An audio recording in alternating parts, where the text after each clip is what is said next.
¿Qué tal? Bienvenidos, muy buenas tardes, un gusto, un placer saludarlos. Comienza otra edición de Sujetos de Derecho. Recuerden que estamos en nuestro canal de YouTube, estamos en vivo y también a través de nuestras redes sociales. Allí nos pueden escribir con ideas y sugerencias, nos encuentran como Sujetos de Derecho.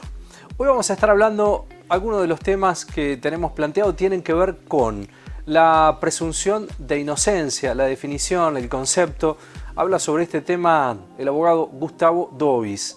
También hablamos sobre las circunstancias de los contratos de alquileres con la ley de alquileres ya vigente en la Argentina y algunas cláusulas abusivas para tener en cuenta con la abogada Sofía Rossi. Y estuvimos con el abogado Mariano Ladin, hablamos sobre la circunstancia del alto endeudamiento en nuestro país, qué herramientas jurídicas tenemos disponibles. Bienvenidos, comienza Sujetos de Derecho, una mirada legal sobre temas sociales.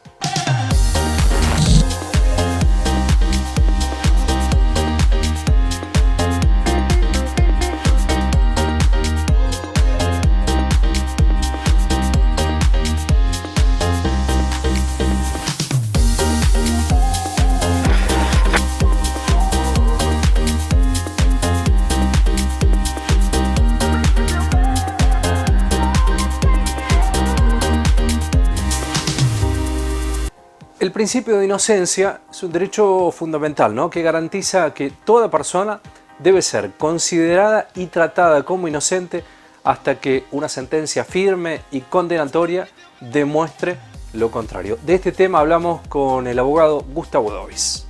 Básicamente el principio de inocencia está consagrado tanto en la Constitución como en los tratados internacionales, que es que nadie puede ser penado sin un juicio previo. Y ese juicio previo tiene que estar fundado en una ley, en una norma anterior al hecho del proceso.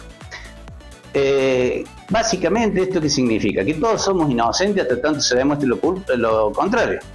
Y ese es el paradigma que tiene nuestro sistema penal. No siempre se cumple, pero básicamente se trata de eso. De todas formas, está bueno aclarar que ese principio de inocencia dentro del proceso va mermando, entre comillas, de acuerdo van sucediendo algunas etapas. Digo entre comillas porque es un poco más profundo, pero como para darte un ejemplo. Supone, si a mí me acusan de un delito, el fiscal me puede imputar, y me puede imputar con la simple sospecha bastante. Eso es lo que establece el código. Dice, che, ¿cómo te imputan? Con la sospecha bastante. Si yo sospecho bastante que vos cometiste el delito, te imputo. Bueno, después pasa todo el proceso. Para elevar la causa a juicio, tiene que haber otro estadio intelectual, que ya no es el de la sospecha bastante, sino que tiene que ver con una probabilidad positiva para elevar la causa a juicio. Si hay una probabilidad negativa, se sobresee a la persona. Y después, para condenarte, tiene que haber una certeza positiva. No tiene que haber dudas. El principio de inocencia tiene que ver con esto, de que la duda siempre favorece al imputado, al reo, dicen. Bueno, entonces, en todo el estadio del proceso se lo viene observando. Y deriva también que la libertad de la persona que está sometida al proceso debe ser la regla, sobre todo para este principio de inocencia, porque sigue siendo un inocente estando en proceso. Es inocente hasta tanto se lo condene. Cada vez la justicia rebusca más los aspectos, por eso la cantidad de personas en prisión preventiva sin condena, que inclusive se vuelve una condena anticipada a veces la prisión preventiva. Pero básicamente lo que se establece son dos aspectos. Uno, el riesgo de fuga, el peligro procesal, el peligro que esa persona, la libertad de esa persona puede ocasionar, y el riesgo de fuga. Es decir, che, si esta persona la dejamos libre, se nos va a fugar. ¿De dónde se infiere eso? ¿De dónde lo puede inferir la fiscalía? Desde la falta de arraigo, es decir, mira, esta persona la verdad no tiene un domicilio fijo, no es una persona encontrable si necesitamos encontrarla durante el proceso, o es una persona que amenazó a los testigos, o es una persona que de acuerdo a sus vínculos, que esto fue una doctrina, creo que es la doctrina Irurzun, que salió medio novedosa y súper discutible, de acuerdo a sus vínculos podría interferir en el proceso. Entonces ahí vos ya tenés, para mí está mal eso, porque en realidad ya colocas a un ciudadano en una posición diferente de otro, porque vos viste que el derecho es una ciencia viva, por decirlo de alguna manera, de ser una ciencia social, y que se va modificando de acuerdo a las circunstancias. El tema se da, sobre todo, en estos tiempos que se habla mucho de corrupción, que ya hace tiempo que la sociedad argentina viene haciendo foco en estas cuestiones, en lo que tiene que ver en el enriquecimiento ilícito, donde la carga de la prueba, siempre la carga de la prueba la va a llevar el Estado, salvo que sea un funcionario público, que va a tener que demostrar en su declaración jurada, bueno, de qué manera obtuvo los bienes. En realidad está reñida la norma con la Constitución, fue incorporado en el Código Penal. Por eso te digo que hay un problema. No debería ser por una cuestión constitucional, pero el Código Penal, en el delito tipificado, te dice que el funcionario público debe presentar, es decir, le carga al funcionario público, le da al funcionario público la carga de la prueba. Él tiene que demostrar que no se enriqueció ilícitamente, o que su patrimonio ha sido obtenido de manera ilícita. Entonces ahí hay una carga de la prueba de sentido contrario a lo que se hace normalmente. Quienes apoyan esta postura te pueden llegar a decir, bueno, lo que pasa es que el funcionario público, al momento de asumir la función pública, ya debe saber de antemano que está en estas condiciones. Porque yo entiendo que en principio, con que lo hagan en los lugares donde corresponde, de acuerdo administrativamente, te lo pide, ya sea el local, municipal, provincial, nacional, en la oficina anticorrupción, me parece que el requisito está cumplido. Salvo que haya una judicialización de esta cuestión, es decir, mira, vos te acusamos de enriquecimiento ilícito, trae la declaración jurada y vení a explicar. Y eso sí es cuando ya está judicializada la cuestión. Hay una presentación de primera mano administrativa, pero después si se judicializa, ahí es donde se revierte la carga de la prueba y sos vos, es decir, el funcionario público, el que tiene que venir a explicar al juez cómo hiciste para hacer el dinero que hiciste, tu capital o lo que fuera. Y hay que tener mucho cuidado, lo que pasa es que hay que ser muy prudentes, pero bueno, la realidad nos marca esto, que mediáticamente a veces una persona obtiene una condena social y quizás no tenga nada que ver, porque aparte tampoco es que tenemos certezas durante el proceso. Las certezas las tenemos al final del proceso. Durante el proceso no tenemos certeza, pero es verdad que durante el proceso, y sobre todo acaecido el hecho, es cuando mediáticamente se le da más importancia. Es muy difícil parar una noticia cuando se viralizó, lo podés hacer, por supuesto, pero lo que no podés es evitar el daño. Y hablando de los tiempos de la justicia, más en este momento que estamos viviendo en que la justicia está semi paralizada, imagínate lo difícil que es. Ya vigente la nueva ley de alquileres en la Argentina, vamos a estar hablando de contratos de alquileres y cláusulas abusivas, entre otras cuestiones, ¿no? Disposición en estas, las cláusulas abusivas que generan un desequilibrio injusto en los derechos y obligaciones, fundamentalmente perjudicando al inquilino. Hablamos con la abogada Sofía Rossi. La ley de alquileres, los contratos de alquileres han tenido una serie de reformas, puntualmente a partir de la entrada y vigencia del decreto de necesidad y urgencia, que comenzó a regir a partir de fines del año 2023, que vino a derogar la famosa ley de alquileres y sus reformas. A partir de ese momento se comienza, digamos, a regir los contratos de alquileres, las cláusulas y sus pautas en base al Código Civil y Comercial de la Nación. Fundamentalmente lo que vino a hacer el decreto de necesidad y urgencia es generar un cambio de paradigma. Este cambio de paradigma lo que viene a modificar es la forma en la que se van a implementar las cláusulas y los contratos. Es decir, de ahora en más se realizan los contratos de acuerdo a la autonomía y voluntad de las partes.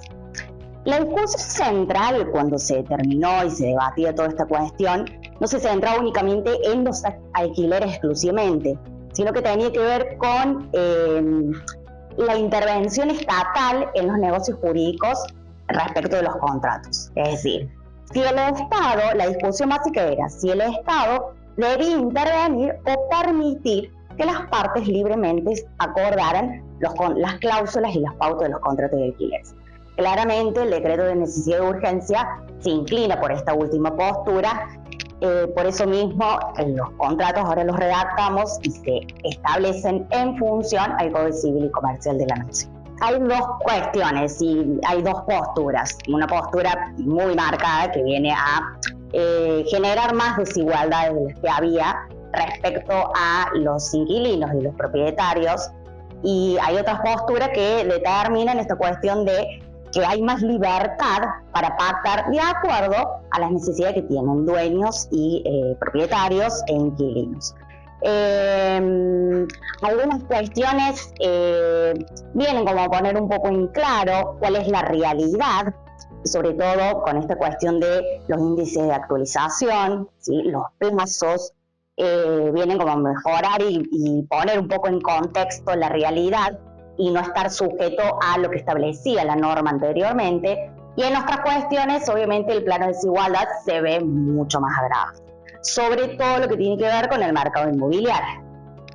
En un contexto actual en donde el proceso inflacionario ha quedado un poco estancado, entonces, en ese sentido, viene a perjudicar un poco más. Porque si bien la idea general a partir de la implementación del decreto de necesidad de urgencia es que las partes pueden acordar de manera libre y voluntaria las pautas de un contrato, por supuesto que las cláusulas no tienen que ser contrarias a derecho.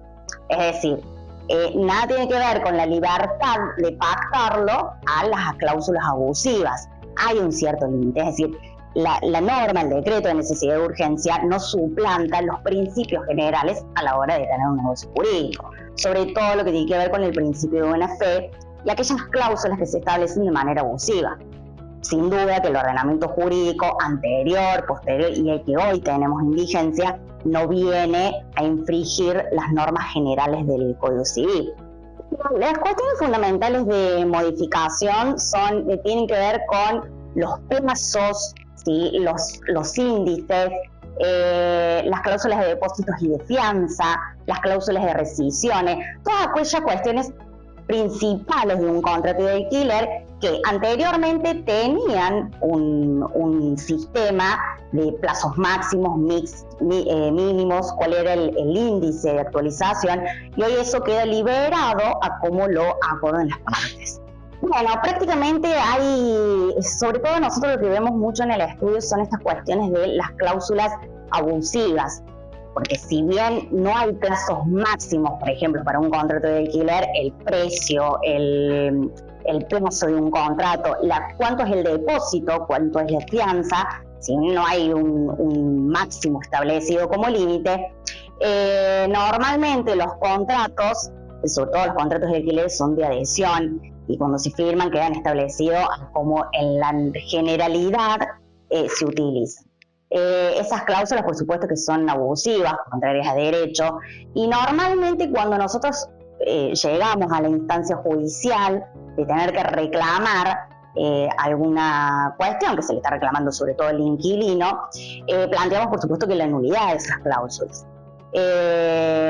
Sucede mucho con estas cuestiones de, normalmente lo que más se escucha es el tema de las expensas ordinarias y extraordinarias.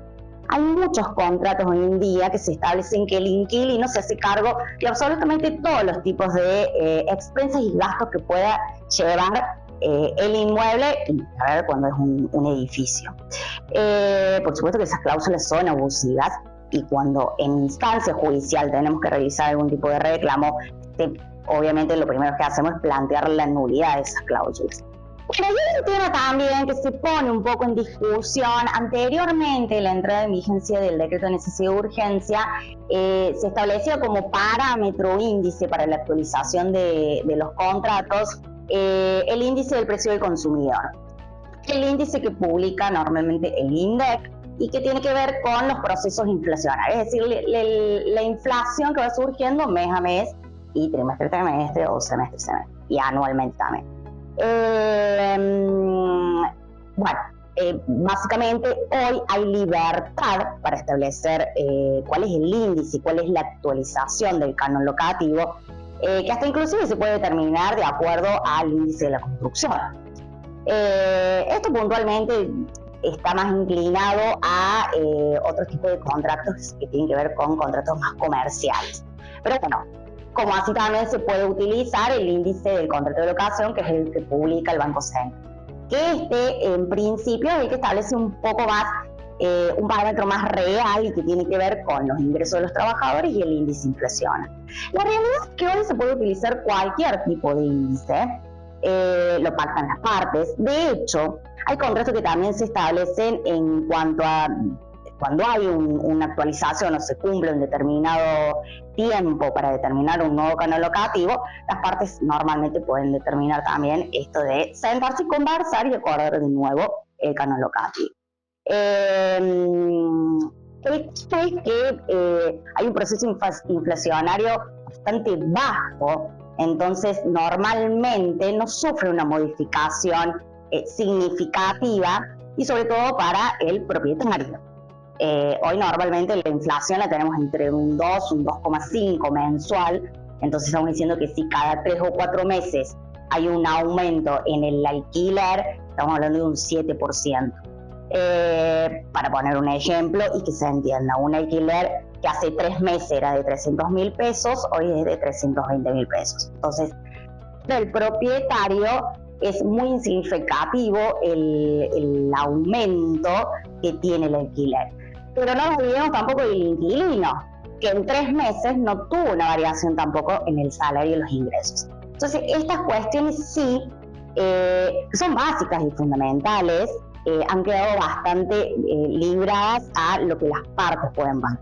Y viene también un poco acompañado con estas cláusulas que por ahí nosotros entendemos como no tienen mucha seguridad jurídica, que las partes acuerdan que cada 3 o 4 meses se sientan a conversar de nuevo el precio. Eso genera una incertidumbre, porque también lo genera para el propietario, no solo para el inquilino que no sabe cuánto va a pagar, sino que también para el propietario, porque si determina un importe o acuerda en un importe que el inquilino no lo pueda pagar, se frustra el contrato. Entonces, hay muchas cuestiones que el decreto de necesidad de urgencia no pone un parámetro o un límite como para tener referencia y que eso sea acorde a la realidad. Si bien hay otras cuestiones que sí nos ponen un poco más en contexto a la realidad, hay otras cuestiones que quedan muy libradas y es muy difícil después pactarlo entre las partes y son motivo de una audiencia de mediación o un reclamo judicial.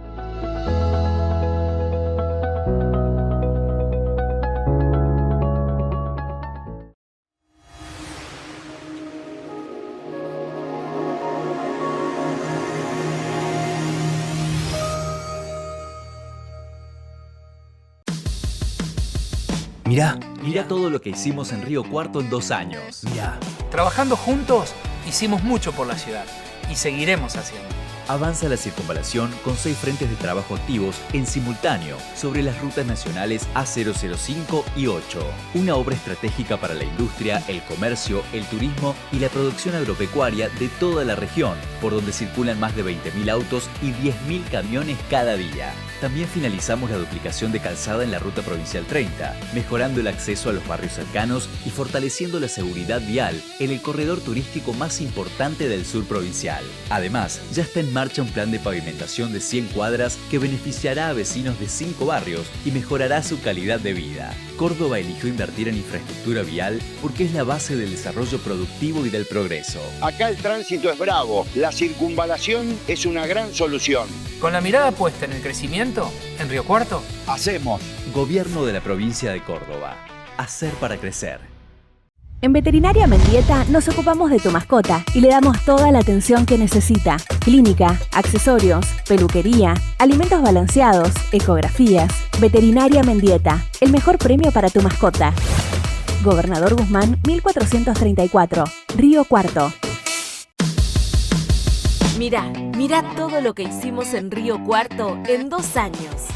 Trabajando juntos, hicimos mucho por la ciudad y seguiremos haciendo. Construimos y ya están en funcionamiento los nuevos edificios de la Escuela Secundaria de Oficios en Barrio Ajec y de la Escuela Proa en Alsina, porque la educación es prioridad. Estamos por finalizar el Centro de Desarrollo Infantil en Las Golondrinas y Obispo Buteler, un lugar de contención y atención integral para niñas y niños en situación de vulnerabilidad. También inauguramos el nuevo parque del ex Hospital del Sur y el Polideportivo Social en Barrio Fénix. Pronto se sumará el de Barrio Alberdi, consolidando 6 espacios para la integración comunitaria, el deporte y la cultura. Y avanzamos en la puesta en valor del Autódromo Parque Ciudad de Río Cuarto para recibir eventos deportivos de jerarquía, generando empleo y dinamizando la economía regional. Córdoba eligió invertir en obras que generan oportunidades y progreso. Cuando hay educación y se construyen espacios para los vecinos, hay esperanza. Con la mirada puesta en el crecimiento, en Río Cuarto, Hacemos. Gobierno de la provincia de Córdoba. Hacer para crecer.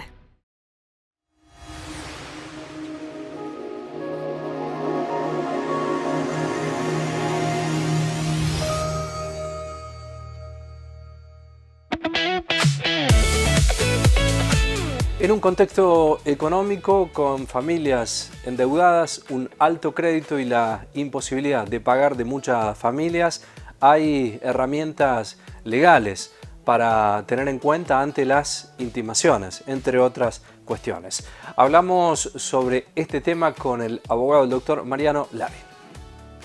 Sí, hay una marcada celeridad en el sobreendeudamiento o en el endeudamiento de las personas, sobre todo en tarjetas de crédito y en préstamos, que preocupa, la verdad que preocupa por la cantidad de consultas y dudas que tiene la gente, y lo hemos visto, inclusive se ve con personas cercanas, familiares y demás. La situación es compleja porque abarca no solamente a la persona, sino que también es un problema que ya se generan problemas familiares y demás.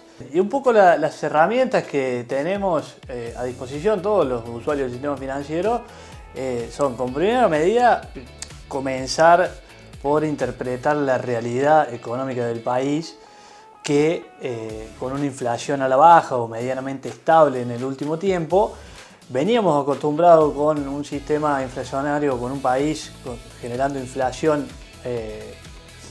por arriba del 120, 150%, entonces acostumbrados todos a usar la tarjeta en 12 cuotas, en 18, en 24, sabiendo que en la cuarta, quinta cuota se hacía mucho más pagadero ese crédito. Bueno, hoy la realidad cambió, la inflación se mantiene estable en promedio y la realidad es que los salarios también. Entonces, al usar o al hacer uso de esa tarjeta o de un préstamo reiteradas veces, no hace que no se licúe tanto el crédito como se licuaba hace unos años atrás. Entonces yo creo que es una inercia que viene de una inercia inflacionaria a la que los usuarios del sistema financiero se tienen que reacomodar y revisar, porque en definitiva las deudas ya no se van a licuar como antes. Como otro tipo de herramientas, también existen algunos bancos que han sacado líneas de créditos para personas que están sobreendeudadas a una tasa mucho menor. Esto no lo digo como recomendación, sino a modo informativo. Hay algunos bancos, tengo conocimiento, que lo han sacado. Es sacar un préstamo para cancelar una deuda. Hay que ver si la tasa de ese préstamo conviene y es más baja de la deuda que actualmente tiene la persona. La tarjeta de crédito es una herramienta muy buena para financiarse, pero bueno, hay que también planificar y saber planificar uno en su persona o en su familia a un mediano o largo plazo de cómo vamos a afrontar esas deudas.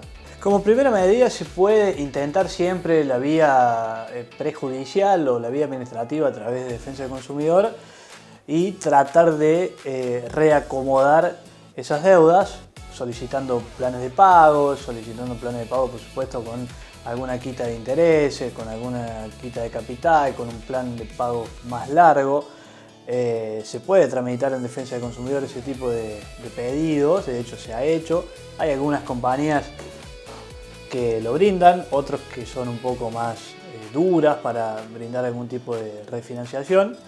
Algunas compañías financieras intiman por mensaje de texto, por WhatsApp, a la persona, a los familiares, inclusive se ha visto que han llamado o han mandado mensajes a su trabajo.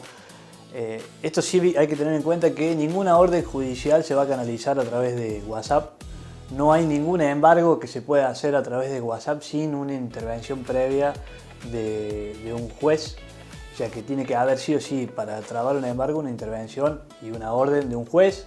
No existe ningún embargo preventivo, ningún tipo de inhibición sobre bienes de la persona o de sus familiares sin una orden judicial previa, porque se ha visto y hemos visto en estos últimos días que inclusive intiman a inhibir o a embargar a un hermano de una persona que tenía el crédito. El deudor del crédito es una persona excepto que haya algún garante, pero si vos no sos garante no te pueden embargar. La realidad es que las empresas, algunas, no los bancos, sí más las financieras, sacan un reporte patrimonial de la persona deudora donde figuran los domicilios, los familiares, los números de teléfono de los familiares y demás, que es de acceso fácil y rápido, y se dedican a intimar. Son grandes call centers que están permanentemente enviando mensajes.